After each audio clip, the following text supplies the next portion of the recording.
That Christmas, I worked a double shift in the ER. While I was gone, my parents and sister told my 16-year-old daughter there wasn't a place for her at their dinner table. She ended up driving back on her own and spending Christmas night in an empty, silent house. I didn't argue. I chose to act instead. By the next morning, my parents found a letter on their doorstep and immediately started shouting. On Christmas Eve, I dragged myself home just before midnight, worn out. Hours earlier, I'd been pressing down on a man's chest, trying to keep him alive while he insisted he was simply tired, though his lips were already turning blue. That was the kind of shift I'd had. So when I noticed Abby's boots by the door, my gut reaction was that something must have happened. Then I saw her coat thrown carelessly over the chair, her overnight bag untouched, and her body curled on the couch in that uneasy, too tight position, as if she didn't quite trust it to hold her. I stood there, waiting for the pieces to fit together. She was supposed to be at my parents' for their usual Christmas Eve sleepover. This year she had begged to drive herself, her first Christmas with her license, eager to prove she could handle the responsibility. She'd even left early to be respectful. Since both my husband and I were working late, the plan made perfect sense, until it suddenly didn't. "Abby," I whispered. Her eyes snapped open, like she hadn't been asleep at all. "Hey," she said softly. "Why are you home?" She straightened slowly. "They said there wasn't room for me." I frowned. "Room? Where exactly?" "At the table." Her voice cracked halfway through, and she tried to cover it with a shrug, but it didn't hide the hurt. "They told me they weren't expecting me. Too many people were already seated. Grandma said she couldn't just squeeze in another chair last minute. She looked annoyed, like I was making things harder for her." "But you were on time?" "Yeah, exactly on time." She let out a hollow laugh. Grandma opened the door and stared at me like I'd wandered into the wrong house. Abby paused, then went on. "She also said there wasn't a bed left. That was excuse number 2. She said they didn't want me driving late at night, but also couldn't figure out where I'd sleep. So I just left." I blinked at her. "No one offered to drive you back?" "No." "Did they even let you eat?" Another shrug. The table was packed. Lily was sitting in my usual spot. Grandpa was laughing with her like she was the guest of honor. Nobody really looked my way. Then Grandma said, "It's just a crowded year," and Aunt Janelle agreed. So I left. Her eyes shifted to the coffee table. I made toast. I followed her glance. There it was, a single slice of toast on a paper towel. It was stiff and cold, with half a banana next to it. That was her Christmas dinner. Something twisted in my chest. Not fury yet, but the brittle, icy ache that comes right before the snap. "I wasn't even that hungry," she whispered. "Not really." That's when her eyes started to fill. He fought it. "God," she tried, looked up, blinked hard, bit her lip like she could chew her way out of the emotion they made. "It seemed like I'd imposed," she whispered. Like showing up after it was planned was rude, and then she cried, quiet and slow, like a faucet. "You can't quite turn off. I was going to bring a pie," she added. "But I thought they'd have enough food already." I sat next to her, put my arm around her shoulders. She leaned in without hesitation, like she'd been holding herself up. Out of spite after a while, she wiped her nose on her sleeve.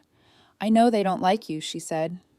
"But I thought," she cut herself off. "You thought you were just the kid, not part of it," she nodded. "They didn't even say it meanly," she added, just like it was a practical problem, like I was a folding chair. "They didn't have space for. I didn't go to bed right away. I sat in the kitchen, looking at her bag, still zipped." She packed it so carefully, picked out the sweater my mom said she liked, brought. A little tin of cookies she made herself. I opened the fridge. There was nothing special in there. We hadn't planned a backup Christmas. Why would we? We trusted them. That's the part one couldn't get over. Not the cold cheese toast or the lack of food. Not even that. She drove home alone in the dark. It's that they looked her in the eyes. This sweet, awkward, brave girl who showed up on time with cookies and a smile and told her with 28 people inside, "There's no room for you." They didn't mean no space. They meant not you.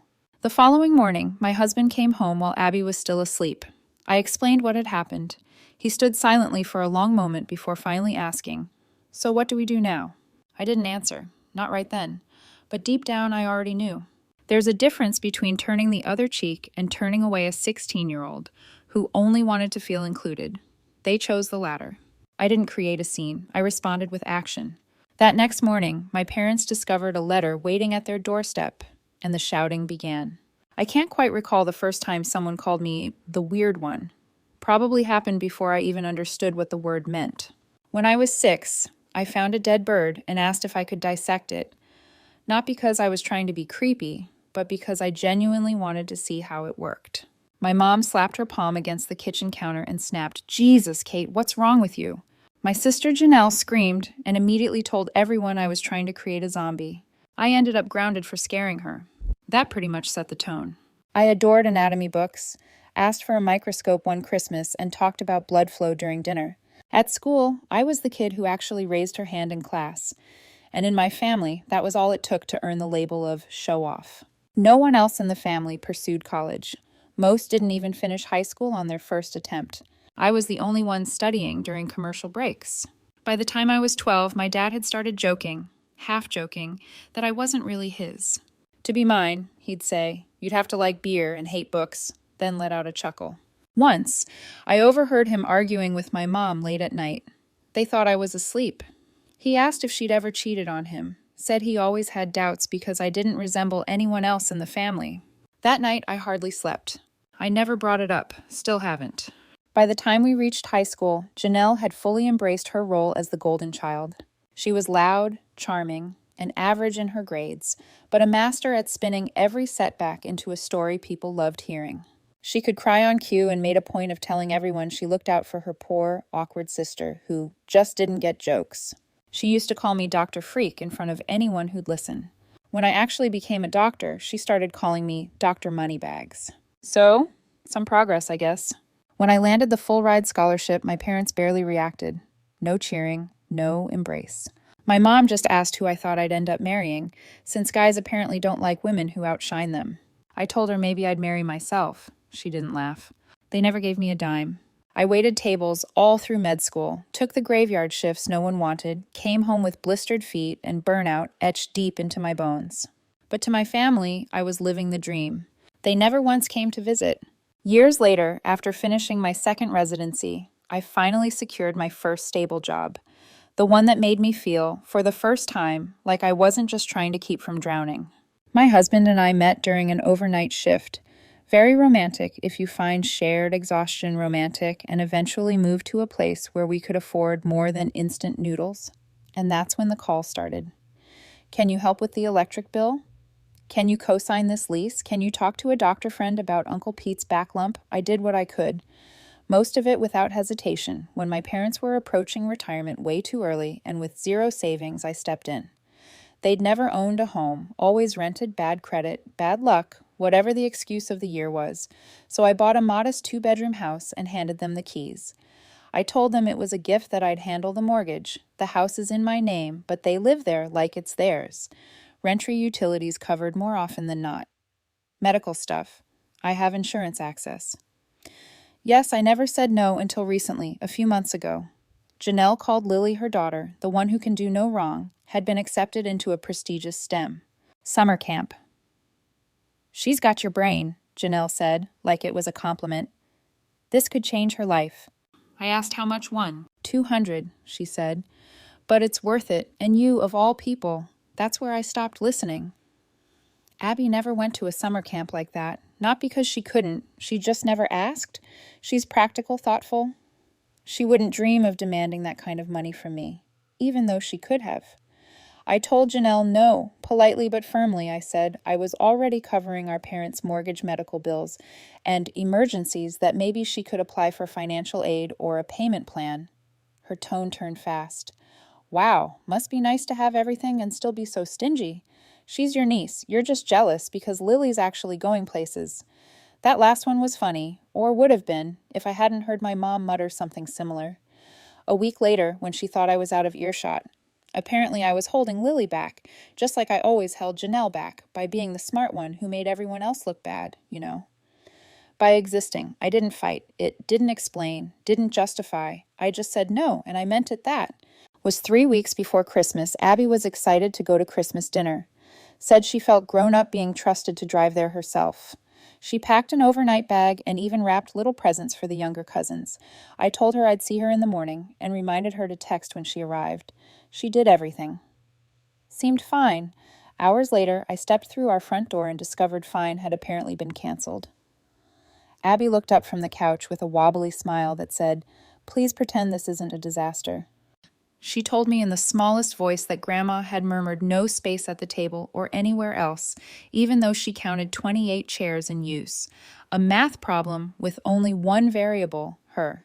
I listened. I let her explanation thud around the room like a dropped suitcase. Then I wrapped my arms around her and let the quiet do the talking. She fell asleep, still wearing the sweater she'd picked out to impress them.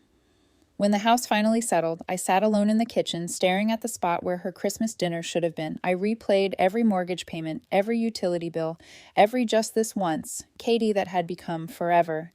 They hadn't run out of room, they'd run out of gratitude, and they'd used my daughter to send the memo. That was the moment the switch flipped. No more explanations, no more polite negotiations. I didn't even bother deciding if I'd act, only how soon. We didn't speak much on the drive over. My husband sat beside me in silence, his hand resting lightly on my knee, like a grounding. Wire not comforting exactly, just solid present, that was enough. The morning after Christmas always has that weird fuzzy quiet, like the world still hung over on sugar and wrapping paper. I was just hoping the house would be empty. It wasn't. There were still 2 extra cars in the driveway. I recognized one as Janelle's. The other probably belonged to whatever cousin had stayed late for leftovers. We got out. I held the envelope tight. I hadn't slept the shift. The scene with Abby, the cold dinner tray on the counter that still hadn't been cleaned up. It was all humming in the back of my brain like a blown fuse. I rang the bell. Waited. No one came. I rang again. Knocked. Nothing. "Let's just leave it," my husband said gently. I stood there a second longer than nodded. We walked back toward the car. I tucked the envelope carefully against the doorframe where it wouldn't blow away. I was opening the driver's side door when I heard it. The creak of the screen, a slippered footstep. I turned. My mother stepped out, wrapped in one of those fuzzy robes she always wore during the holidays, the kind she used to brag about getting for 90% off. She bent down, picked up the envelope, opened it, and started reading. Her face went blank, then pale. Then she screamed, "Frank!" Her voice cracked like a snapped wire. "Frank, get out here. She's throwing us out." My dad appeared at the door in yesterday's clothes. "What the hell?" Janelle followed, still in her Christmas pajamas, clutching a mug like she thought this was going to be a cozy morning. "What's going on?" My mom turned and pointed down the driveway like I was a stray animal that had just pissed on her porch. "You ungrateful little..." We got in the car and pulled away before I could catch the full sentence. Didn't matter. I knew the greatest hits by the time we got home. My phone was already buzzing. I ignored it. Then it buzzed again and again the 6th time I picked up. "How dare you?" my mom shrieked. No hello, no pause, not even a fake concern for Abby. "You've lost your damn mind." I held the phone away from my ear. I could still hear my dad yelling in the background, "If you do this, you're no daughter of ours." He bellowed. They didn't ask why, they didn't ask what happened. They didn't even mention Abby. Not once I hung up, they kept calling Janelle. Started texting. I think one message actually said, "This is going to ruin your reputation. Think of your career." Oh, honey, my patients don't care where my parents live by evening. My phone looked like it had gone through a breakup. 32 missed calls, 14 texts, 3 voicemails. One cousin even had the nerve to message, "Not my place, but this feels extreme. You only get one mom." I didn't answer any of them. The next morning, there was a knock at the door. I looked through the peephole. Of course, my mother. She was standing on my porch in that same fuzzy robe, holding the eviction letter, now crumpled and damp. Like she'd been squeezing it for 2 hours straight, I opened the door, but didn't invite her in. She didn't wait. "You're really doing this," she hissed, "after everything we've done for you." I let that hang for a second. Then I said quietly, "You mean the house I bought for you? The bills I paid, the health coverage I arranged, because your Medicare didn't cover your blood pressure meds?" She flinched for a millisecond, then she straightened, eyes sharp. "We raised you. We gave you everything. You didn't even let my daughter eat dinner," I said. That stopped her briefly, but she recovered fast. "Don't be dramatic. We didn't have enough chairs." "There were 28 people there," I said. "Even a neighbor," her lips pressed tight. "I didn't send that letter to be cruel," I added. But if you think you can treat Abby like she's disposable, oh, for God's sake, she snapped suddenly, animated again. Stop acting like we're monsters. You're the one tearing your family apart over a misunderstanding, and now you're threatening your own parents. She held up the letter like it was evidence in a trial. Then, and I swear this part felt like theater, she ripped it in half, just stood there and tore it down the center, like that would somehow void the legal process. There, she said. That's done now. If you want us to forgive you, you'll pay for Lily Science Camp and drop this ridiculous tantrum. She smiled like she just solved the whole thing.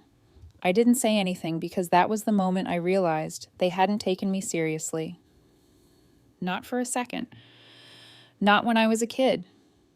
Not when I became a doctor, not even now to them. I was still the awkward science-obsessed girl who should be grateful for scraps and stay in her place.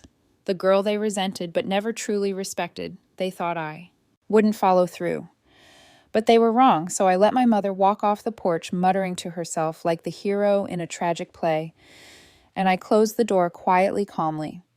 But in my head, I was already making the next move. My mother tore up the eviction letter like it was a flyer for gutter cleaning right in front of me, right after accusing me of being selfish, loveless, and emotionally unstable.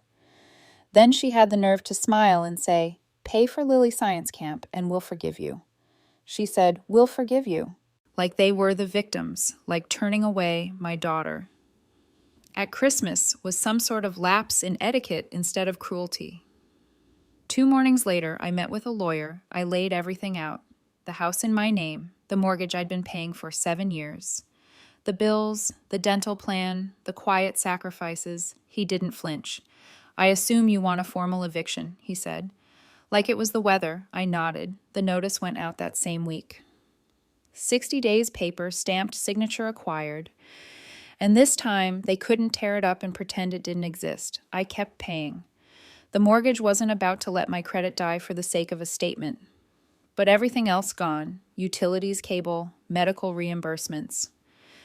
They got a crash course in what no support actually looks like. 2 weeks later, someone knocked on my door. It was Aunt Elaine, the good aunt. Or so I'd thought. She had a tin of cookies and a rehearsed look of concern. "Kate," she said, "I just want to talk." I let her in. I already knew why she was there. We sat in the kitchen. I poured tea. Neither of us touched it. "It just doesn't sound like you," she started. "There was throwing out your parents over a misunderstanding," she added gently. I laughed once, not kindly. I told her about the house, the bills, the Christmas Eve betrayal. How my parents had made room for 28 people, including a neighbor and 2 cousins I hadn't spoken to in a decade, but not their own granddaughter, Aunt Elaine Pauld, I didn't know. "She said they didn't tell you," I corrected. She left like someone who couldn't unhear what they'd heard 3 days later. I got a text I didn't understand, before I do. Now, 1 week before the deadline, my lawyer called. "They haven't moved at all," he said. "Then we proceed," I responded. That same day, I put the house on the market. Priced it fairly, not inflated. I wasn't looking to squeeze out every dollar. I just wanted to be done. A buyer made an offer quickly. Families loved that neighborhood. They only had one condition. The place needed to be completely vacated. "Vacant possession required," my agent reminded me. "Understood," I said. I didn't go on the day they were removed. The new owners handled it through official legal processes. From what I heard, it wasn't pleasant. But what followed wasn't any easier. Janelle, of course, welcomed them in, naturally. My sister has always liked playing the role of the more compassionate one. She spoke to the cousins as if she were giving some kind of press interview.